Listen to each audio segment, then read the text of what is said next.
Hello and welcome to the grand return, finally, after a 7-month hiatus, to the Planet Series saga, and we're starting a bit of a new era for a few reasons actually. This is Planet Zoo, and it is the first of the brand new Planet Zoo and Planet Coaster 2 full-time game series. And we're here at Milton Keynes, at the sister park to Gulliver's Land, Gulliver's Dinosaur Farm Park, which is a small little park. However, I had a massive gap in the middle of building this, so I could have done it in a couple of weeks, but instead it's taken me 7 months. But here we are, and you might notice an increase in picture quality, and that is because I'm back to screen recording for the first time since Alton Towers Phase 2, which was in the summer of 2022. It's been 3 years, and I'm finally back to making videos the way that I used to in the golden era. So, this is part of the Lost Worlds walkthrough. It's just this little walk around area. I put a vista point in because it's obviously just a longer way around, so the guests don't really see a point in walking around here unless they've got something that they know to look at. And up there you can see the observation tower. Yes, there are 3 rides. It's technically a theme park and zoo, but it's better in Planet Zoo because the 3 rides that are here you can build in Planet Zoo. You can't get an observation tower, but it's done the same as the way I did the one in Warrington. I'll get onto that a bit later on, but yeah. So here we are, we've got loads of little dinosaurs. This is the Lost World theme. It's only really split into 2 themed areas. It's a very small park. But yeah, we're going to go do the Lost World River Tour, which is the Dinosaur Jungle Cruise boat ride.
And there we go, that was the Lost World River Tour, which is quite a basic little theme boat ride, but it works, and in real life it's got onboard audio, which definitely improves it. I do think the props need a bit of painting up, and there's not too much movement on there. But it is a very nice little boat ride for what it is, and it's quite unique. It is unique to this Gulliver's Park. Yeah, and this is the observation tower, which in Planet Coaster 1 there was an observation tower, but it wasn't anything like this. So in Warrington I had to build it through as a walkthrough with a vista point and benches. That's exactly what I've done in this game, so I was able to replicate it like at Warrington, which means that I have got all 3 rides. And I was able to build them all in Planet Zoo, which is good. I mean, if there was an observation tower like this in the game, then obviously I'd have put it in. But I quite like the way it matches Warrington's. And yeah, because I couldn't get that in Planet Coaster 1, but I could make an alternative, so I've done the same in this game, so yeah.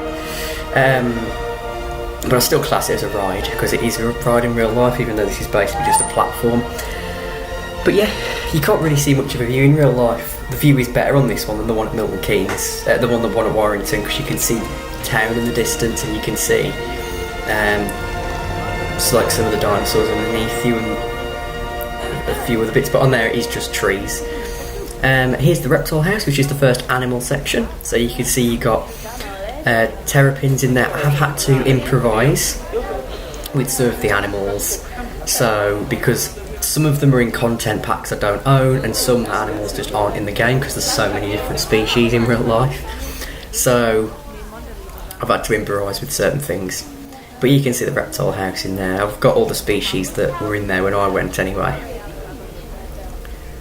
And then you've got the stairs, and you've got the evolution of flight, which is a cinema room. It basically teaches you about different dinosaurs. It used to be a 4D. I don't know how long it operated for, or if they just used the ride system as just a cinema the whole time. I don't know. But the ride system's in there, it just doesn't move, you just kind of sit down and watch a film, but it's a better use of it than it being abandoned like Warrington's and Matlock's, but it would be nice if they did something with it. And there you go, so now we're entering the farm area. You can see the themed areas. This is a bigger area because it's got more animals, but it is quite small. But first of all, we have got the second, like, proper ride here, a tractor ride, and this is the tractor ride. Which takes you around the goat enclosure, or the ibex I've had to use there. But yeah, this is the tracked ride at the park.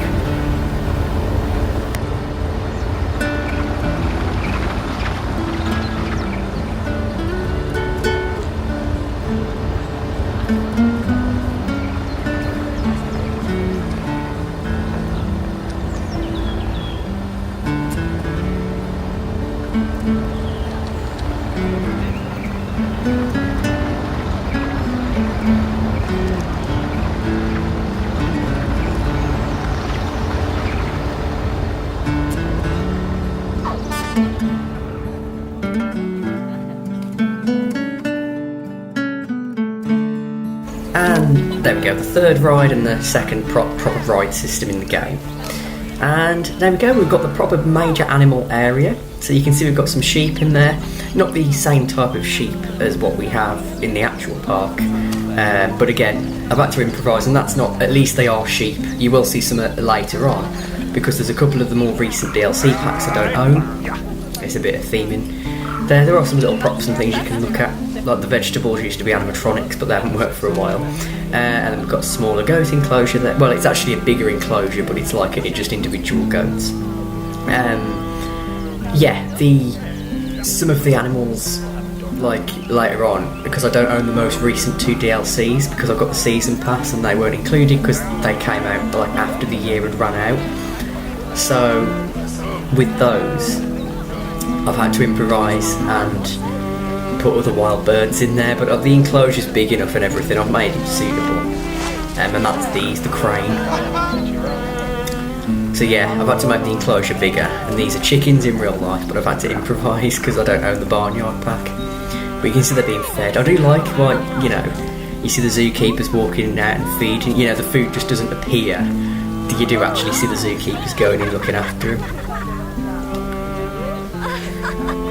And if you notice the thing where it says, like, in the corner, it sometimes says about the horse enclosure that there's a risk of disease. It's basically the keepers always come in eventually, and sometimes you can just call the keeper. It always happens. There's quite a few horses in there, and the zookeepers always look after it just for like a little bit while it needs cleaning. And yeah, here's the other wild birds. These look fairly similar to the ones that are there in real life, but I don't think they are the same species. And here's the dramatic weather change in this game. I do love the weather. I do love when it snows and all the building roofs get covered in snow and everything. It does look really nice. And here we go over into Insect Island, which is a little walkthrough. I do still class this as part of the farm. I know that in the actual park it's kind of classed as its own area, but it's basically just a walkthrough in the farm with all these big Planet of Giants style, and they are animatronic insects and stuff in real life, and obviously there's an arachnid there as well. Yeah, it's quite nice. The wings move on a lot of them and the heads and stuff, but obviously I can't replicate that without the feature that's in Planet Coaster 2. Yeah, these people need an indoor area, I think, because they're shivering. You can see the horses there. Very nice. And this is the enclosure that often needs cleaning. Like I said, the keepers will always come and fix that.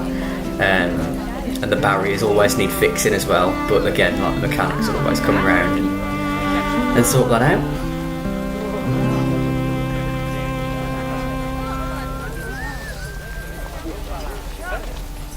And then you've got the barnyard, the mini farm, which is the final section of this park. Like I said, it is a really small park, but you can see we've got more horses. This is actually a separate enclosure. It might look like it connects to the other one.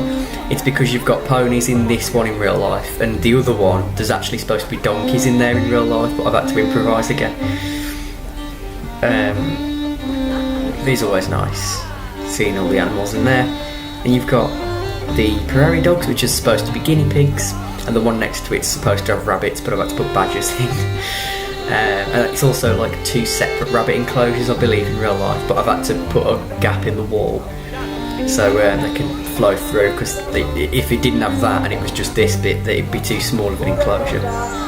But I think, because like the ones on the other side you might notice have outdoor areas, I think they have separate fields in real life. It's quite dark, the footage I filmed in here, so that's what I was working off.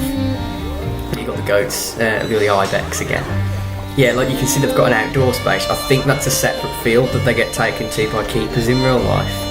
I'm not sure on the layout though, but I have seen other farms where they can just sort of walk out like that. I mean, it might have that. It's just that it was very dark, and it was like, because it was at Land of Lights when I went through here. I like the lamb there. They've got the detail on all the animals so good in this game, like the baby ones, and yeah. The screen's broken on this side, it's because I forgot to update it to put the badges on the other side. And then again, there's another wild bird supposed to be in here, but I've had to put swans in, which I guess swans maybe would have worked better in where the cranes are, and I could have swapped them over, but